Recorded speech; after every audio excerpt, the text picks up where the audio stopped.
Hello students, in this lecture we continue our topic phonetics and translations, and we continue with the basic rules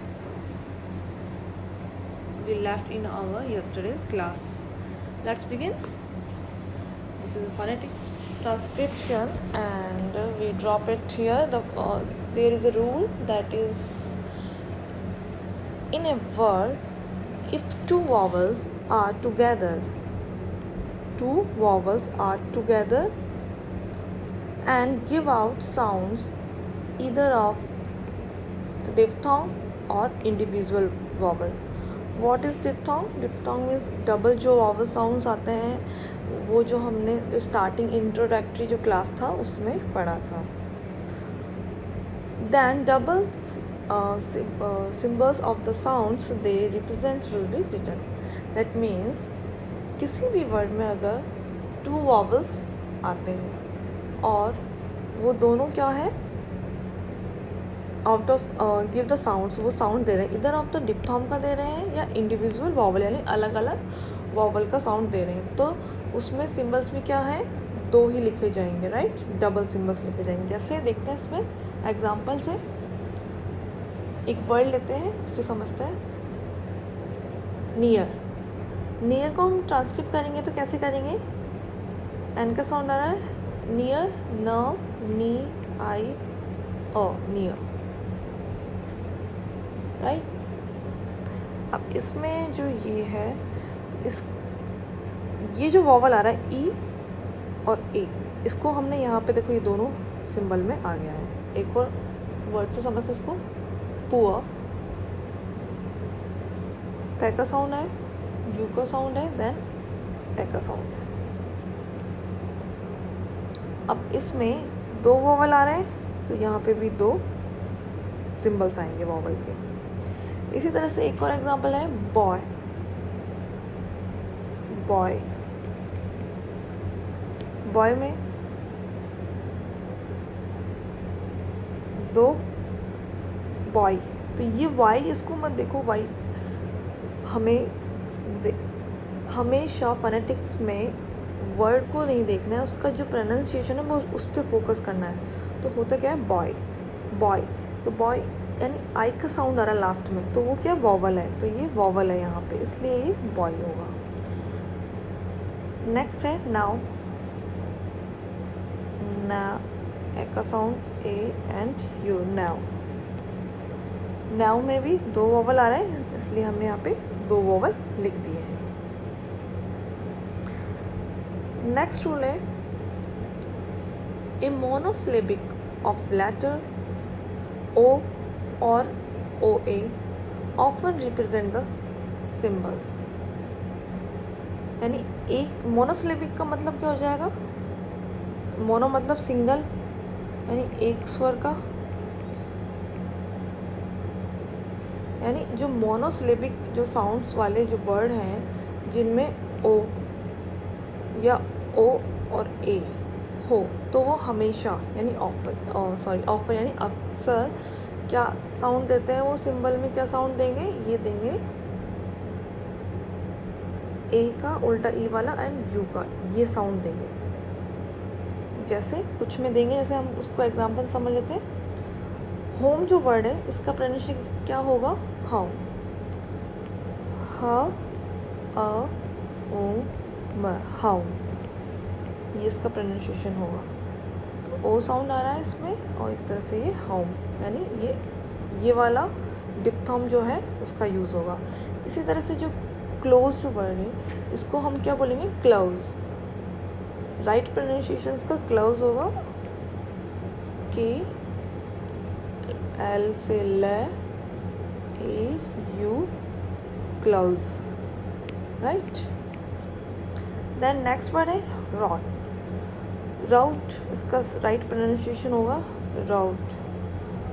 रे sound से are लिखेंगे, अ and you and T, राउट. तो औ का जो sound है इसमें भी आ रहा है. इसी तरह से काउट, क अ यू टी, काउट. तो तो ये जो अ और यू वाला साउंड इनमें आएगा most probably. Then next rule है, if a word is plural by adding S और E S and before S और E S there is not F, तो इसको एफ नहीं हम फ साउंड से हम पढ़ेंगे, तो नॉट फ क प ट, then S gives the sound, क्या साउंड देगा, ज का, राइट, से जो है ज का साउंड देगा। बट आफ्टर फ क प एंड ट the letter gives S, then sound किसका आएगा, से का। एक बार और समझते हैं इसको। जब भी फ क प ट के बाद में से अक्षर यानी अक्षर एस आता है तो साउंड भी क्या आता है, एस। लेकिन इनके बाद सभी के बाद अगर एस अक्षर आ रहा है तो उसका साउंड क्या आएगा, जे। जैसे इसको एग्जांपल से समझते हैं एक बार।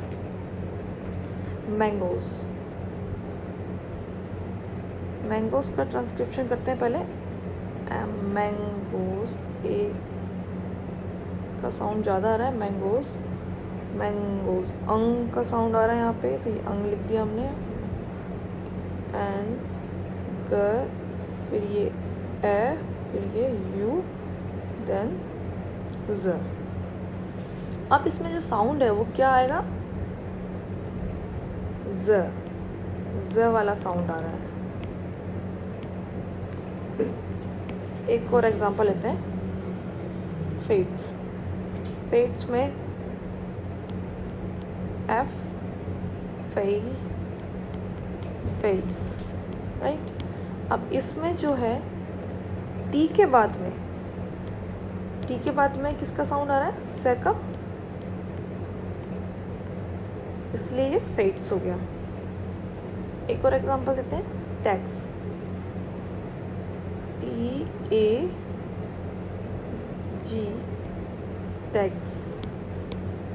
टैक्स। अब इसमें जे का साउंड आ रहा है। एक और एग्जाम्पल होता है टेप्स, TAPS, टेप्स। इसमें किसका आ रहा है, पी के बाद में से का साउंड आ रहा है।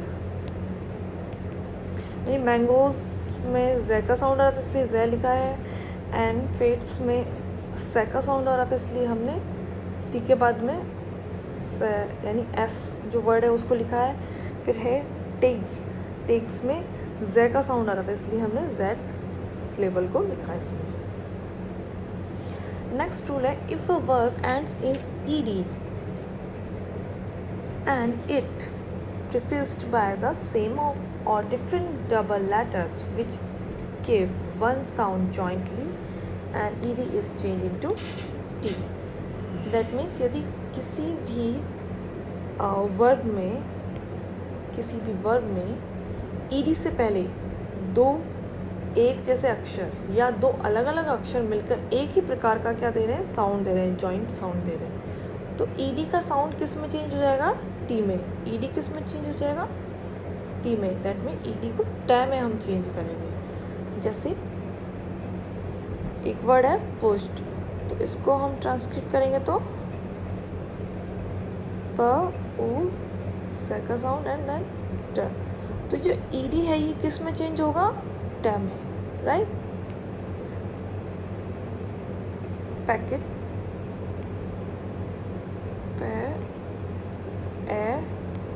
क ट, पैकेट, ये ईडी भी किस में चेंज हो रहा है, टी में। एक और वर्ड लेते हैं इसमें, पास्ट, प तो आ का ये हम लिख दिया एंड पास्ट। ये जो ईडी है ये भी किस में चेंज हो रहा है, टी में चेंज हो रहा है, राइट। तो ये जो बेसिक रूल्स था फोनेटिक्स का, जो ट्रांसलेशन हम करेंगे, ट्रांसक्रिप्शन करेंगे उसमें सिंबल्स में, उसका बेसिक रूल्स को हमने देख लिया है। अब ये जो सिलेबल्स होता है ये क्या होता है, what is syllable? Syllable is a unit of pronunciation having one vowel sound with or without surrounding consonant, that means इसमें वॉबल होगा एंड कॉन्सोनेंट हो भी सकता है, नहीं भी हो सकता है, and forming the whole and a part of a word. तो एक वर्ड को ये बनाते हैं। जैसे कैसे, एक एग्जांपल से समझते हैं। जैसे कि ट्रेन वर्ड ले लेते हैं हम, ठीक है। ट्रेन वर्ड में जो इसका स्ट्रक्चर होगा ट्रेन का, वो क्या होगा। जैसे मैं यहाँ इसको कैपिटल में और अच्छे से समझाने के लिए लिख देती हूँ। ट्रेन, टी जो है ये क्या होगा, कॉन्सोनेंट, रे साउंड भी कॉन्सोनेंट में जाएगा, ये जाएगा वॉवल में, न साउंड भी किस में जाएगा, कॉन्सोनेंट में जाएगा। यानी ट्रेन शब्द का जो ये जो स्ट्रक्चर है सी सी वी सी, इस तरह का जो स्ट्रक्चर है, इसमें जितने वॉवल साउंड होंगे उतने ही क्या होंगे, सिलेबल होंगे। तो इस तरह से ये इजी होता है किसी भी वर्ड का ट्रांसक्रिप्शन करना, फोनेटिक्स ट्रांसक्रिप्शन करने में। कल हम वर्ड्स को ट्रांसक्रिप्ट करेंगे और उसके सिलेबल्स में, फोनेटिक सिलेबल्स में उसको सीखेंगे।